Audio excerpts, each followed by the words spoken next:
Pindah ke kamarku. Rasya, nama yang dipanggil Lucky ketika tangannya meraba ke sebelahnya. Tempat yang ditiduri oleh Rasya sudah kosong. Lucky pun membuka matanya melihat ke seluruh ruangan kosong. Apa dia sudah berangkat? Gumam Lucky dalam hatinya, lalu beranjak turun menuju ke kamar mandi. Sejak kapan aku berkeliaran di kamar ini tanpa busana? Gumam Lucky dalam hatinya sambil tertawa kecil, melihat kelakuannya yang kini sudah tidak tahu malu, mirip seperti Rasya, berjalan ke kamar mandi dengan polos. Lucky membersihkan tubuhnya di kamar mandi, lalu segera mengambil pakaian ganti, dan keluar dari kamarnya mencoba mencari Rasya ke lantai dasar setelah melihat ruang kerja Rasya kosong. Bibi Ratih, apa lihat Rasya? Tanya Lucky sambil tersenyum sopan. Tuan muda Rasya sudah berangkat ke kantor Nyonya Muda. Ada rasa kurang nyaman di hati Lucky mengingat Rasya pergi tanpa berpamitan dengannya.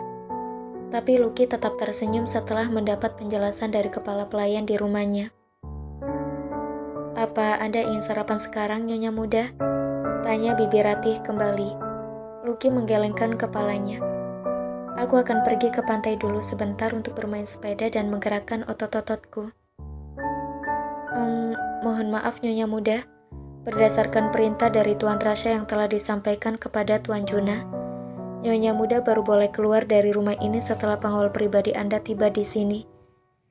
Ada rasa tidak enak dari hati Bibi Ratih ketika mengatakan pesan yang telah disampaikan kepada Lucky. Walau hanya pergi ke pantai yang terlihat oleh mata? Lucky menunjuk ke arah pantai yang memang terlihat dari pintu belakang di ruang makan. Bibi Ratih hanya mengangguk lemas. Baiklah kalau begitu. Siapkan saja sarapanku, Bi. Pinta Lucky pasrah sambil matanya memutar bola mata dan duduk di meja makan menunggu sarapan dihidangkan. Pantas saja dia sungguh-sungguh meminta maaf padaku tadi malam. Ternyata dia benar-benar membatasi aku. Kau luar biasa, Rasya. Kau membuat istrimu sendiri seperti tahanan rumah.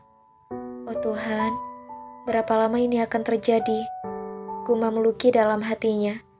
Lalu pikirannya kini beralih kepada Rere. Lucky agak sedikit cemas apa yang akan dilakukan Rasya terhadap Rere. Dirinya sudah terbiasa dengan semua perlakuan Rasya yang aneh-aneh. Sedangkan Rere belum pernah diperlakukan seperti sekarang. Segera Lucky mengambil benda pipih yang ada di kantongnya dan menghubungi Rere untuk memastikan keadaannya baik-baik saja. Rere, kakak ipar, ada apa kau menghubungiku? Suara Rere terdengar ceria dari ujung telepon. Lucky, Rere, bagaimana keadaanmu? Rere, aku baik-baik saja kakak ipar. Apa semua baik-baik saja di sana? Lucky, kakakmu semakin gila, Re. Bahkan dia tidak mengizinkanku keluar ke pantai belakang rumah kalau tidak ada pengawal pribadiku. Dia sudah menyiapkan seseorang untuk menjadi pengawal pribadiku. Apa dia mengirimkan kepadamu juga? Rere, wah, kau resmi menjadi tahanan rumah kakak ipar. Memang apa kesalahan yang telah kau lakukan? Kakakku tidak akan melakukan itu kalau kau tidak berbuat kesalahan. Dia tidak mengirimkan pengawal pribadi padaku. Tapi aku yakin, dia mengirimkan puluhan orang untuk mengikutiku. Lucky, aku tidak membuat kesalahan apa-apa. Aku rasa dia melakukannya karena trauma perbuatan Audrey padanya. Jawab Lucky lemas. Rere, oh no, segera lapor kepada Papa. Hanya Papa yang bisa membatalkan semua yang dilakukan oleh Rasya padamu. Suara Rere agak panik dan agak memaksa Lucky untuk melakukan yang disarankannya. Lucky, aku rasa belum perlu. Aku masih bisa mengatasi ini, dan aku ingin tahu seberapa jauh Rasya tidak mempercayaiku. Rere, apa kau yakin? Lucky, tentu saja. Dia hanya terlalu berlebihan bermain detektif-detektifan. Sarapan pagiku sudah datang. Aku akan menghubungimu lagi nanti. Klik. Lucky mematikan teleponnya dan Rere hanya tertawa kecil mendengar cerita Lucky. Apa keluargamu selalu memberikan batasan yang sangat keras? Tanya Dokter Dimas yang ada di samping Rere. Rere menggelengkan kepalanya. Papa aku memang overprotective, tapi tidak pernah sampai menjadikan mamaku tahanan rumah. Aku rasa Rasya kakakku melakukan itu pada istrinya karena pengaruh mantan pacarnya yang sudah meracuninya hingga akhirnya. Kau lihat sendiri kan bagaimana kondisi Rasya sekarang? Aku rasa dia melakukan itu karena tidak ingin kakak ipar melakukan hal yang sama seperti mantannya. Sedangkan untukku, mereka overprotective karena mereka khawatir kau melakukan hal buruk padaku. Hahaha. Rere tergelak tawa setelah melontarkan kalimatnya. Kita sudah sampai di rumahku. Ayo masuk. Dokter Dimas mematikan mesin mobilnya dan segera keluar menuju ke dalam rumah tanpa menunggu Rere. Tanpa mengomentari kalimatnya Rere. Hei, tunggu sebentar. Rere berlari mengejar Dokter Dimas yang sudah naik ke atas tangga. Tak memperdulikan tatapan asisten rumah tangga yang menatap bingung kepada Rere. Klek. Tunggu, kau belum beritahu aku di mana kamarku. Tanya Rere mencegah Dokter Dimas masuk ke dalam kamarnya. Kamarmu tentu saja di kamarku. Kita kan sudah menikah. Celetuk Dokter Dimas dan langsung masuk ke dalam kamar tanpa memperdulikan Rere yang kaget mendengar apa yang baru saja dikatakannya. Apa kau bilang? Tanya Rere sambil masuk ke dalam kamar Dokter Dimas. Kau harus tidur di sini. Aku tidak akan mengganggumu. Kau bisa tidur di atas tempat tidur, dan aku akan tidur di lantai.